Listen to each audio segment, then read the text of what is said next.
Hello students, we have been discussing the derivation of IS curve and the shift of the IS curve. Okay, last class we discussed this shift of IS curve due to changes in profit expectations of business people. When profit expectations change, the investment function changes, and this also causes a change in the IS curve. When profit expectations increases, investment function shifts to the right, and this results in a rightward or upward shift in the IS curve. When profit expectations fall, investment function shifts downwards, and this conversely results in a downward or leftward shift of the IS curve. Now we are going to explain what happens to the IS curve when savings function changes. Savings function can change in two ways. One, due to changes in autonomous savings. Secondly, due to changes in the marginal propensity to save. Okay, let's see the savings function first. Savings function is given by s is equal to minus a plus sy. Minus a is the autonomous savings amount. This is the negative of autonomous consumption. Okay, so when we are graphing it, we will get savings function like this, minus a plus sy. Okay, this is the autonomous savings part. When minus a changes, the saving function becomes minus a dash plus sy. Okay, minus a dash plus sy. Suppose this autonomous savings has fallen or autonomous consumption has increased, then minus a's value falls, and the origin of the savings function shifts downwards, and the new savings function will be minus a dash plus sy. So there is a parallel downward shift in the savings function due to changes in autonomous savings. Autonomous savings can also increase. Okay, if autonomous consumption falls, then autonomous savings increases, and under such a situation, the new savings function will look something like this: minus a double dash plus sy. There is an upward parallel shift in the savings function.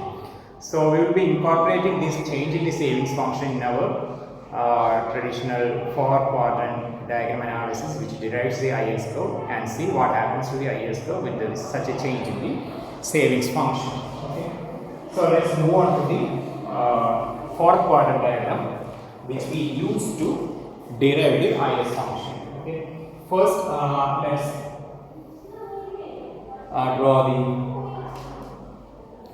let's draw the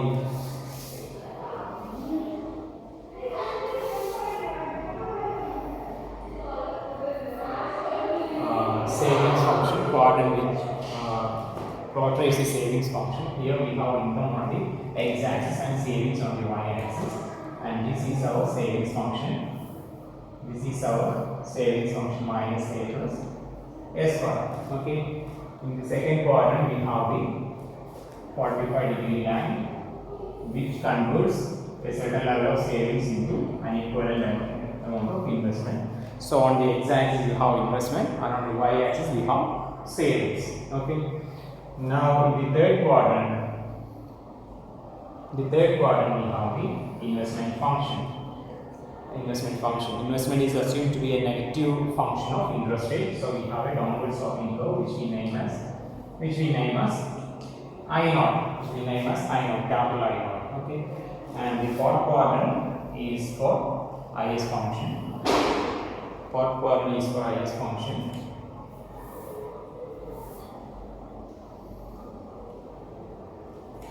Fourth quadrant is for IS function. On the x-axis we have income, and on the y-axis we have the rate of interest. Okay, rate of interest. Now we are analyzing the situation for a particular level of income y0. At y0 level of income, savings will be S0. And this S0 savings can be equated with I0 level of investment. For I0 level of investment to take place, we need small I0 rate of interest, and this small I0 and this y0 gives you a point on this space, which will be 1 point on the IS curve. Okay. Now we are assuming a second level of income y1. At y1 level of income, the savings will be S1, and this S1 savings is equal to I1 level of investment. In order for this I1 level of investment to take place, you need small I1 rate of interest, small I1 rate of interest. This small I1 and Y1 gives you another point in the IS space. And connecting these points, we get our IS code, which we name as IS naught. Okay. Now we are introducing a change in the savings function. We assume that there is a fall in the autonomous savings, so that the savings function shifts downwards. Okay, so the saving function starts from here, and this is minus a dash plus sy. Okay, so at y0 level of income, we are finding the level of savings. At y0 level of income, the level of savings will be s0 dash. S0 dash we get it from the new savings function, and this s0 level of savings is equal to I0 dash level of investment. In order for this I0 dash level of investment to take place, we need small I0 dash rate of interest. The small I0 dash and Y0 gives you 1 point on the savings in the IS curve.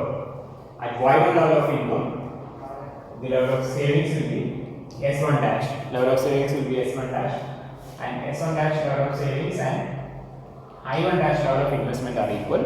We are using the 45-degree line to convert it, and this is equal, and now we have I1 dash level of investment. In order for this I1 dash level of investment to take place, you need small I1 dash rate of interest.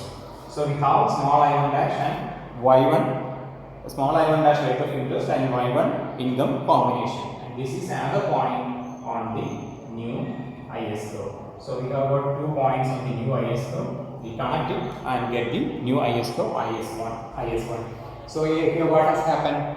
The savings function has shifted downwards, or autonomous savings has fallen, and therefore savings function has shifted downwards, and it resulted in the upward shift on the IS function. A fall in the savings function means that a fall in the autonomous savings means that autonomous consumption has increased, and increase the autonomous consumption is an addition to the aggregate demand, and increase in aggregate demand obviously will result in more economic activity and shift in the IS curve. Okay, so here fall in the savings, means that fall in autonomous savings means that now there is a disequilibrium between saving and investment. Autonomous savings is less than investment at every level of income, so means that the investment should also fall. Investment should also fall for saving investment equality. In order for investment to fall, what has to happen? Rate of interest needs to increase. So rate of interest increases at every level of income. Okay, rate of interest increases at every level of income.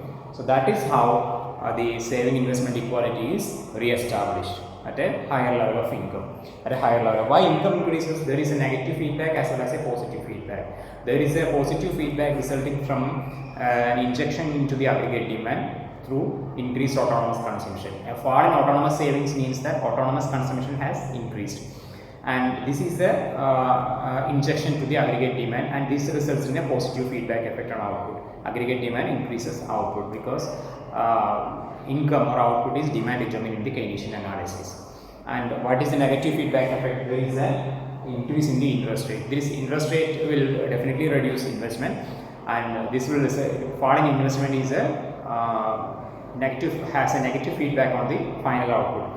But the final impact of this negative and positive feedbacks on output will depend upon the relative strength of rise in aggregate demand and fall in aggregate demand. Rise in aggregate demand happened due to increased autonomous consumption, and fall in aggregate demand will result due to fall in investment due to rise in the interest rate. So the net effect of this